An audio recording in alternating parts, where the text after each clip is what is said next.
Clive Davis has passed away at the age of 94. I woke up shocked this morning because this man has single-handedly outlived majority of the artists he was connected to. Viola Brown, Bobby Brown's sister, has said on several occasions that she was beaten. They saw her body. She didn't just die in a tub. And that everything that happens in a business that's based off of pretend that seems like a setup is. Clive Davis has been at the center of heated debates for years, and many Whitney Houston fans still have strong opinions about his role in her career. That reaction may sound intense, but it comes from people who believe their professional relationship had complicated moments. At the same time, many also recognize that Clive helped discover and support some of the biggest music stars ever. Both views are part of the conversation. Clive was widely known for spotting incredible talent, but he also faced criticism over business decisions and the way some artists felt they were treated. Over the years, rumors and speculation have surrounded his name, especially after Whitney Houston passed away at just 48, while Clive continued his long career. Whitney's passing led to countless questions online, and many fans still debate what really happened, even though many of the more dramatic claims have never been supported by reliable evidence. It's not only fans who have talked about the music industry behind the scenes. Entertainers like Katt Williams have shared their own opinions about how powerful people and major business interests can shape careers and public stories. Because of that, whenever a legendary artist like Whitney Houston passes away, discussions quickly grow about who benefited professionally or financially afterward, even as those claims remain the subject of ongoing public debate. And speaking of money, one reason Clive Davis became part of so many conversations is because of the business side of Whitney Houston's career. In 2001, Whitney signed a reported $100 million recording agreement with Arista Records, which was considered the biggest record deal in music at the time. Clive played a major role in putting that historic contract together. The agreement was structured as a large advance that had to be earned back through album sales before additional royalties would be paid. That kind of deal is common in the music business, but it can also create major financial pressure if sales don't meet expectations. By the time Whitney passed away in 2012, reports suggested she was dealing with serious financial challenges. Contrary to the coroner's conclusion that her death was accidental, Hubel claims that Houston's body shows classic defense wounds consistent with someone fighting for her life. According to multiple reports, Whitney was carrying millions of dollars in debt and turned to Clive for financial help on several occasions. He reportedly assisted with loans, including help related to her home and treatment expenses. Because of those financial arrangements, industry reports have claimed that Whitney's estate continued to have outstanding obligations connected to Arista and Sony, making the business side of her legacy a topic of ongoing discussion. Now, here's where many people say the business side starts looking complicated. Immediately after Whitney Houston passed away, interest in her music surged, with album sales and streaming climbing dramatically. That increase in revenue went toward her estate, which was responsible for handling outstanding financial obligations, including reported advances and loans connected to her recording agreements. According to industry reports, some of those obligations continued long after her passing. One music executive even claimed that Whitney's estate could take an extremely long time before receiving significant royalty payments, meaning the companies connected to her catalog could continue earning revenue from her work for many years. Whether people agree with that assessment or not, it has fueled ongoing debates about how major recording contracts are structured and who benefits the most over time. Supporters of that argument often point to other famous artists whose music generated enormous income for their estates after they passed away. As public interest grew, sales, licensing, and previously unreleased projects brought in huge amounts of money. Critics say situations like these highlight how an artist's catalog can become even more valuable after they're gone, raising difficult questions about the balance between honoring a legacy and the business of the music industry. And this brings us to one of the most discussed moments in Whitney Houston's story and the questions surrounding the night she passed away. That happens in a business. Everything that happens in a business that's based off of pretend, that seems like a setup, is. In business, nothing is coincidental or you will be hearing losing money. In all of these situations, it's only the artist that's losing. Somebody makes big money. On February 11, 2012, during Grammy weekend, Whitney was found unresponsive in a bathtub at the Beverly Hilton Hotel. The official findings concluded that she passed away after an accidental drowning, with heart disease and drug use listed as contributing factors. Even so, the case continued to spark debate because some reports mentioned marks and abrasions on her body, leading to years of public speculation. Forensic pathologist Cyril Wecht, who was not responsible for the official autopsy, publicly shared his own opinions about the circumstances. He also questioned reports about the temperature of the bathwater and suggested a different interpretation of the sequence of events. Wecht told ABC News she was unconscious, dead, or dying when she fell into the tub. "I do not believe that the death was due to drowning."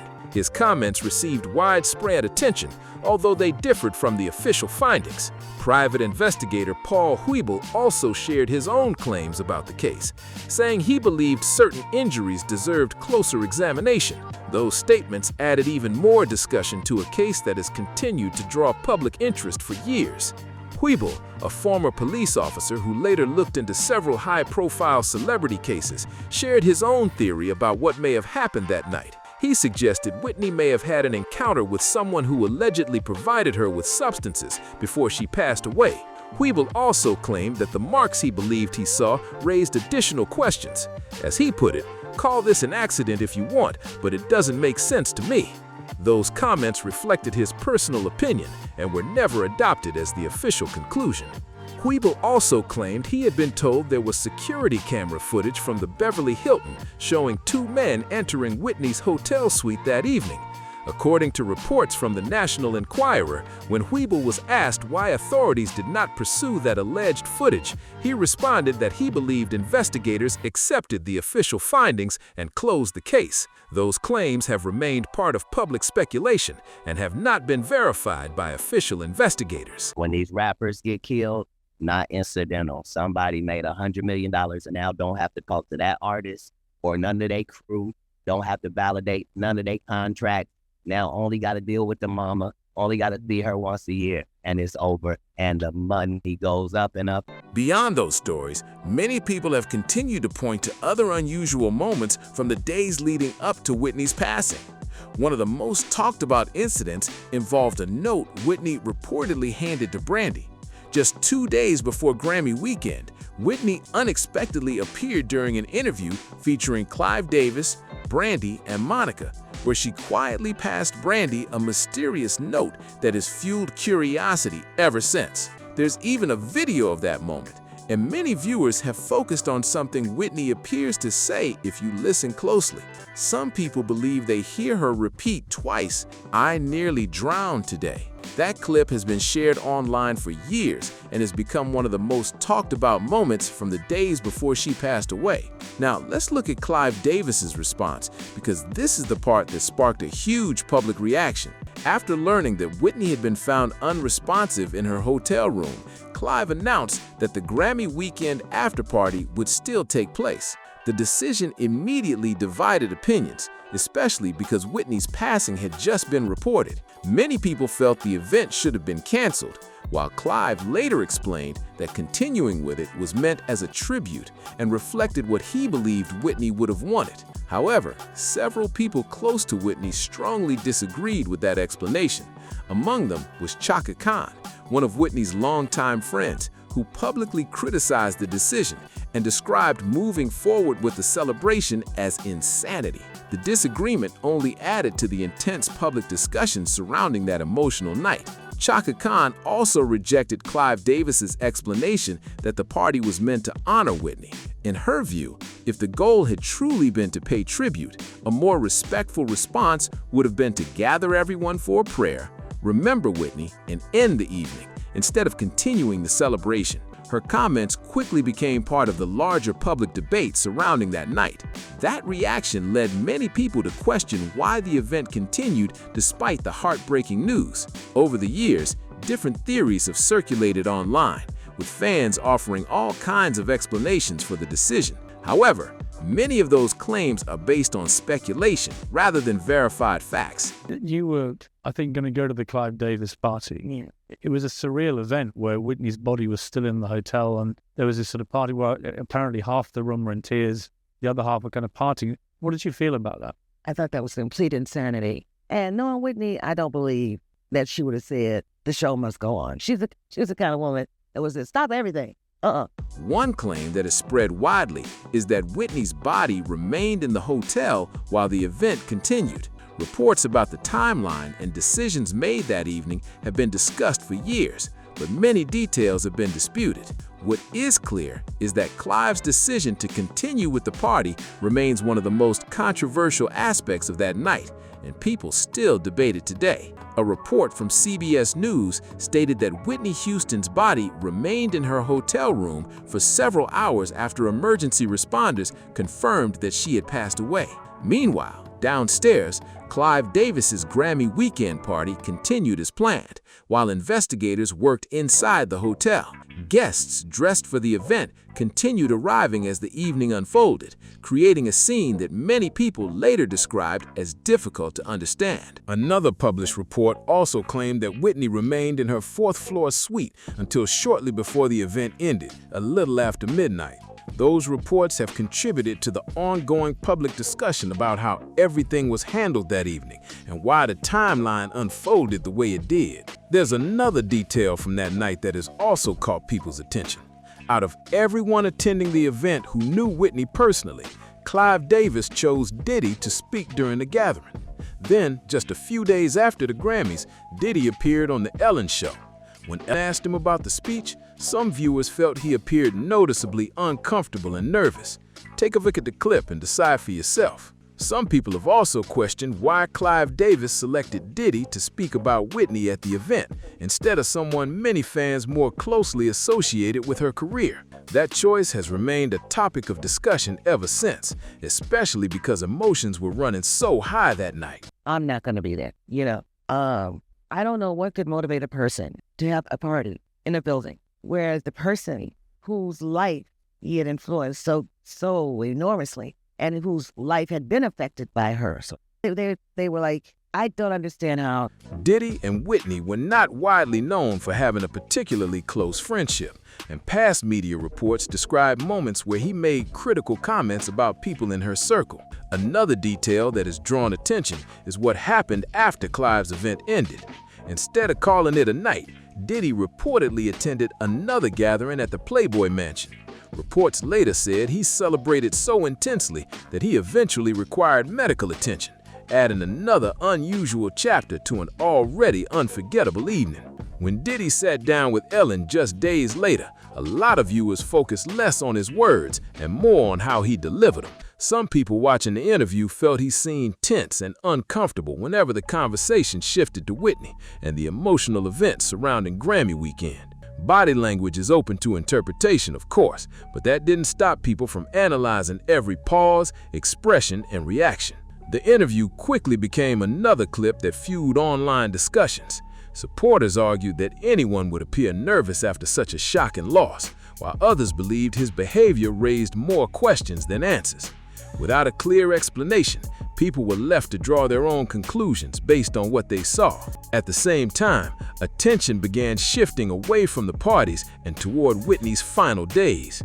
Fans started looking back at her last public appearances, the people she spent time with, and the events leading up to Grammy weekend, hoping to piece together a clearer picture of what happened during those final hours. One of the biggest questions people asked was who Whitney had been around during those final days. In the lead up to the Grammy Awards, she attended several industry events, rehearsals, and private gatherings where photographers captured her interacting with friends, artists, and music executives.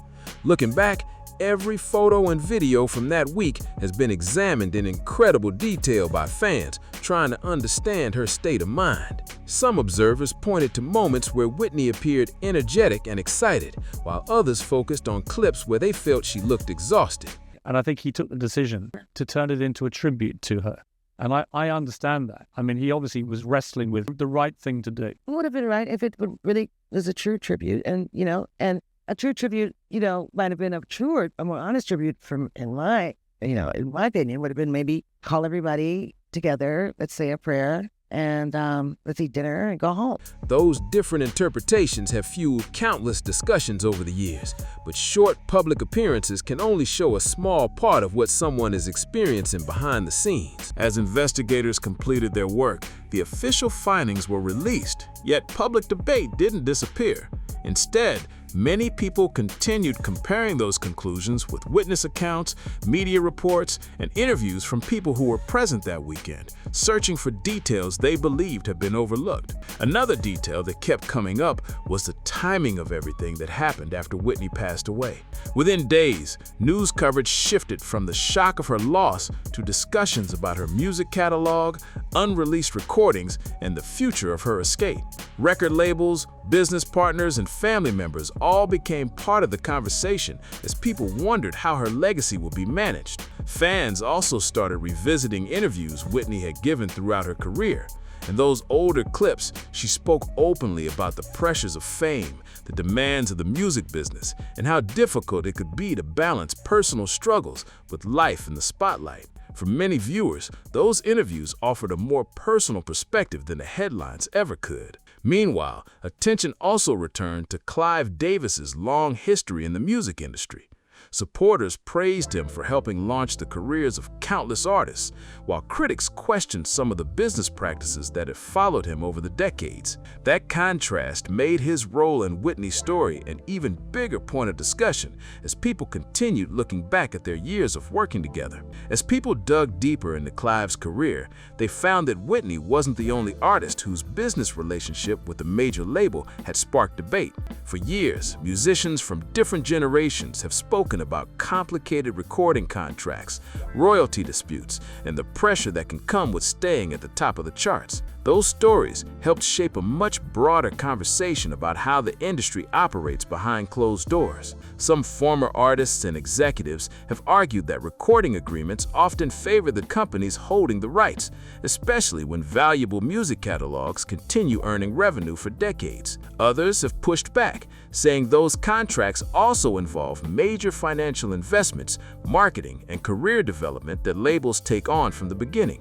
Both perspectives continue to be discussed whenever legendary artists and their estates become part of the headlines. In Whitney's case, those business questions never fully disappeared. Instead, they became closely tied to conversations about her legacy, her catalog, and the lasting impact of one of the most successful careers the music industry has ever seen, setting the stage for even more questions about what happened after her passing. The story also took another emotional turn as Whitney's legacy continued through her family. Fans hoped that, despite everything that had happened, those closest to her would be able to protect the music, memories, and impact she left behind. Instead, the years that followed brought even more heartbreaking headlines and difficult challenges for the Houston family. I couldn't get dressed. I was supposed to go to the party. I just got off a plane from Miami at about 5:30. As soon as I hit the tarmac, I found out, and I couldn't put on makeup. I couldn't get dressed. I couldn't do anything. I was paralyzed.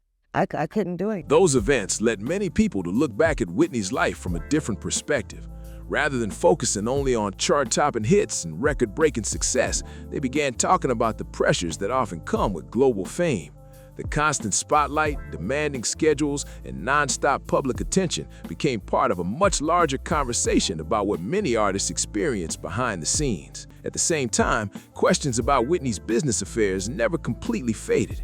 Discussions about contracts, royalties, and control over an artist's catalog continued alongside celebrations of her extraordinary talent, creating two very different sides of the same legacy that is still talked about today. As Whitney's catalog continued reaching new generations of listeners, another question started coming up again and again. Who was really making the biggest decisions about her legacy? After her passing, her estate oversaw licensing deals, music releases, documentaries, and other projects designed to introduce her work to new audiences. Some fans appreciated seeing her legacy preserved, while others wondered whether every decision reflected what Whitney herself would have wanted. That debate isn't unique to Whitney. It's something that often happens when the estate of a legendary performer takes control of a career that can no longer be guided by the artist personally. Every new release, tribute, or commercial partnership tends to bring both praise and criticism, especially when millions of dollars and a world-famous catalog are involved. Those discussions also brought renewed attention to the people who had worked closely with Whitney throughout her career. Former collaborators, producers, and industry insiders began sharing stories from different chapters of her life, offering behind-the-scenes accounts that sometimes matched each other and sometimes painted completely different pictures. Among those voices, one theme appeared over and over. Whitney's incredible talent was never questioned, but opinions about the people around her were often completely divided. Some former colleagues described Clive Davis as a mentor who helped shape one of the greatest careers in music history. Others argued that the music business can be demanding, and the difficult financial and creative decisions sometimes leave lasting disagreements. Those different perspectives have made it hard to tell a single, straightforward story. Family members, friends, producers, and fellow artists have each shared their own memories over the years, and not every account lines up perfectly. Some focused on Whitney's generosity and unforgettable voice, while others spoke about the intense pressure that came with living under constant public attention. Together, those stories revealed just how complicated life at the top of the entertainment world can become. Even today, people continue revisiting old interviews, archived footage, and public records, hoping to better understand the relationships, decisions, and turning points that shaped the final chapters of Whitney's remarkable career. One thing almost everyone agrees on is that Whitney's influence on music has never faded.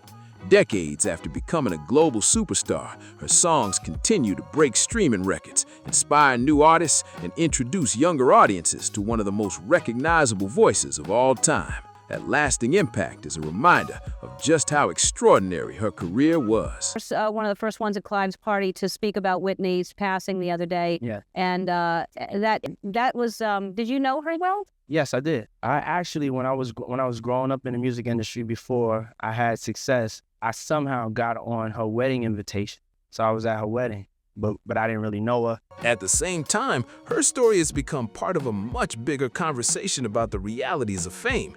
Many artists have spoken about the pressure of constant public attention, demanding schedules, and the expectations that come with staying at the top for years.